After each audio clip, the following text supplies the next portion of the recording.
हमने यहाँ पर उनके दिए गए हुए सिद्धांत को दर्शाया है और उनके कूटनीति विचारों का उल्लेख किया गया है। चाणक्य का जन्म एक ब्राह्मण परिवार में हुआ था और उन्होंने तक्षशिला में अपनी शिक्षा प्राप्त की, जिसे कौटिल्य या विष्णुगुप्त के नाम से भी जाना जाता है। वह मौर्य साम्राज्य 322-185 ईसा पूर्व के संस्थापक चंद्रगुप्त मौर्य आरसी 321 सी 297 ईसा पूर्व के शासनकाल में प्रधानमंत्री थे।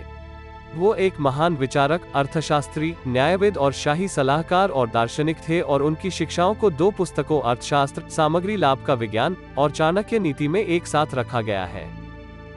अर्थशास्त्र को चाणक्य का प्रशिक्षण मैनुअल माना जाता है, जिसके द्वारा उन्होंने चंद्रगुप्त को एक नागरिक से एक सम्राट में बदल दिया।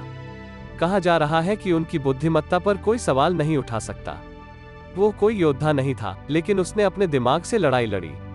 आपको बता दें कि जब भारत पर सिकंदर ने आक्रमण किया था, उस समय चाणक्य तक्षशिला में प्रिंसिपल थे। ये उस समय की बात है जब तक्षशिला और गैंगधार के सम्राट अंभी ने सिकंदर से समझौता कर लिया था। चाणक्य ने भारत की संस्कृति को बचाने के लिए सभी राजाओं से आग्रह किया, लेकिन उस समय सिकंदर से लड़ने कोई नहीं आया। जिसके बाद पुरु ने सिकंदर से युद्ध किया, लेकिन वे हार गए। उस समय मगध अच्छा खासा शक्तिशाली राज्य था और उसके पड़ोसी राज्यों की इस राज्य पर ही नजर थी, जिसको देखते हुए देश हित की रक्षा के लिए विष्णुगुप्त मगधर के तत्कालीन सम्राट धनानंद से सिकंदर के प्रभाव को रोकने के लिए सहायता मांगने गए। लेकिन भोग विलास एवं शक्ति के घमंड में चूर धनानंद ने चाणक्य के इस प्रस्ताव ठुकरा दिया और उनसे कहा कि पंडित हो और अपनी चोटी का ही ध्यान रखो। युद्ध करना राजा का काम है, तुम पंडित हो, सिर्फ पंडिताई करो। दरअसल नंद साम्राज्य के शासक अधारा अपमान के बाद चाणक्य अपनी प्रतिज्ञा को सार्थक करने के निकल पड़े। इसके लिए उन्होंने चंद्रगुप्त को अपना शिष्य बनाया। चाणक्य उस समय चंद्रगुप्त की प्रतिभा को समझ गए थे, इसलिए उन्होंने चंद्रगुप्त को नंद साम्राज्य के शासक से बदला लेने के लिए चुना। जब चाणक्य की चंद्रगुप्त मौर्य से मुलाकात हुई, तब चंद्रगुप्त महज 9 साल के थे। इसके बाद चाणक्य ने अपने विलक्षण ज्ञान से चंद्रगुप्त को अप्राविधिक विषयों और व्यवहारिक तथा प्राविधिक कलाओं की शिक्षा दी। वहीं आपको बता दें कि चाणक्य ने चंद्रगुप्त को चुनने का फैसला इसलिए भी लिया क्योंकि उस समय कुछ मुख्य शासक जातियां ही थी जिसमें शाक्य, मौर्य का प्रभाव ज्यादा था।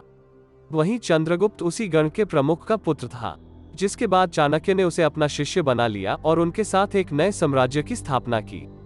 आचार्य चाणक्य और चंद्रगुप्त मौर्य ने नंद साम्राज्य के पतन के मकसद को लेकर कुछ अन्य शक्तिशाली शासकों के साथ गठबंधन बनाए थे।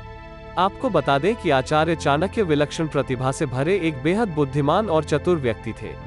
उन्होंने अपनी चालाकी से कुछ मनोरंजक युद्ध रणनीतियों को तैयार किया और वे बाद में उन्होंने मगध क्षेत्र के पाटलिपुत्र में नंदा वंश का पतन किया और जीत हासिल की थी। वहीं नंदा साम्राज्य के आखिरी शासक की हार के बाद नंदा साम्राज्य का पतन हो गया। इसके बाद उन्होंने चंद्रगुप्त मौर्य के साथ मिलकर एक नए साम्राज्य, मौर्य साम्राज्य की स्थापना की। चंद्रगुप्त मौर्य के दरबार में उन्होंने राजनीतिक सलाहकार बनकर अपनी सेवाएं दी।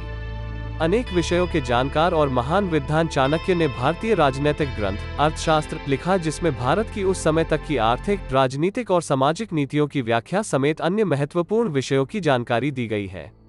ये ग्रंथ चाणक्य ने इसलिए लिखा था ताकि राज्य के शासकों को इस बात की जानकारी हो सके कि युद्ध, अकाल और महामारी के समय राज्य का प्रबंधन कैसे किया जाए। जैन ग्रंथों में वर्णित एक लोकप्रिय किंवदंती के अनुसार चाणक्य सम्राट चंद्रगुप्त के भोजन में जहर की छोटी खुराक को मिलाते थे, जिससे मौर्य वंश के सम्राट की दुश्मनों द्वारा संभावित जहरीले प्रयासों के खिलाफ मजबूती बन सके और वे अपने प्राणों की रक्षा कर सके। 275 ईसा पूर्व में चाणक्य की मृत्यु हो गई। चाणक्य की मौत भी उनके जन्म की तरह कई रहस्यों से घिरी हुई है। ये तो स्पष्ट है कि महान दार्शनिक और विद्वान में अपना लंबा जीवन व्यतीत किया था, लेकिन इस बारे में कुछ भी स्पष्ट नहीं कहा जा सकता है कि उनकी मौत आखिर कैसे हुई।